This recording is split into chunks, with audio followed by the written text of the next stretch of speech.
Thank you. Justice Jackson? But of course, whether or not the restriction is truly encroaching on First Amendment values depends on the application of the test and the extent to which the government has a good, legitimate reason and is narrowly tailored in its approach, right? So it's not just, is this about speech? We have tests that apply, and I think that's what we're trying to ferret out.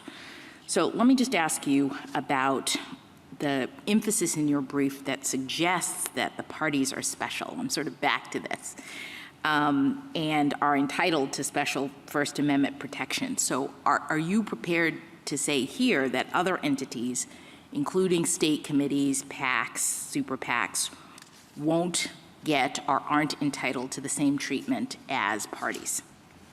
We're saying they're different, and we're saying that's grounded in this court's cases in important ways. We're not asking for a special First Amendment rule for parties. What we're saying is the history of parties' coordination with candidates and the manner in which they coordinate with candidates puts them on different footing, both in terms of the particular First Amendment interests we're talking about here, which go to heartland issues of how does a party who's selected its candidate through its own primary process and has a very special interest in ensuring that the candidate hews to the platform translate that into actions in a campaign, and also the lack of a comparable quid pro quo interest. So yes, they're special in that sense, but it's not a sort of special constitutional rule. It's just a practical rule that reflects just the relationship in practice. And one that we could rely on when the super PACs come next, if this That is wins. an important, I think that is a limiting principle that makes this case unique, along with the fact that this restriction, unlike other ones you might see, isn't just a uniform,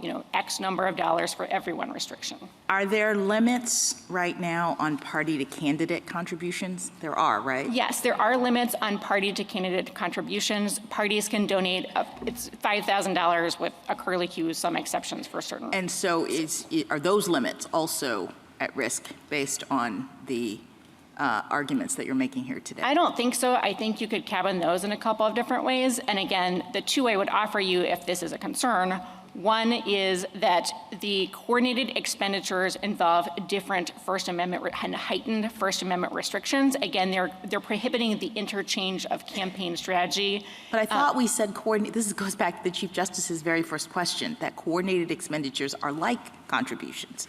So if we have limits on party contributions, I don't understand the distinction. Okay, so I think it is correct, and Colorado too recognizes they're the same for one purpose, which is from the vantage of the candidate's bottom line of financing. You can say if the party pays for it or if the candidate gets money to pay for it, it's the same sort of pocketbook outcome. But I think there's a world of difference, and the court's cases recognize this, even Buckley, in saying the contribution the First Amendment value of a contribution is simply an expression of support that doesn't come with any sort of input on the campaign or anything else. That just is not true for party coordinated expenditures, even if we're talking about the sort of simple hypothetical of bill paying and setting aside coordinating on an advertising campaign about how the platform should be communicated. So that's the first distinction. But if you're— It's a different message. Is that what you're saying? I think it's just a different level of First Amendment communications. So it's above and beyond an expression of support, yes, and in ways that I think implicate even more heartland concerns about elections. Again, you can put that aside. You could not want to make that distinction. That's fine. I think the second distinction is what I said before, which is contribution limits are like $5,000 or $1,000, or whatever it is, they're flat.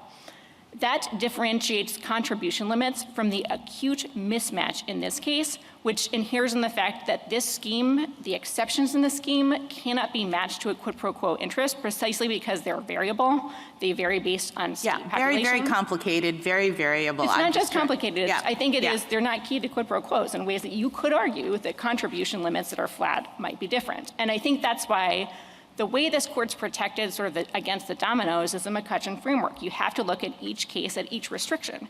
Is it trying to advance a quid pro quo corruption interest or not? And how is it tailored? How is that particular law tailored to advancing that interest? Is there specific evidence? There might be different evidence, not the 28 states we have here, but some other evidence if and when the court is called upon to address those other limits. Thank you. Thank you.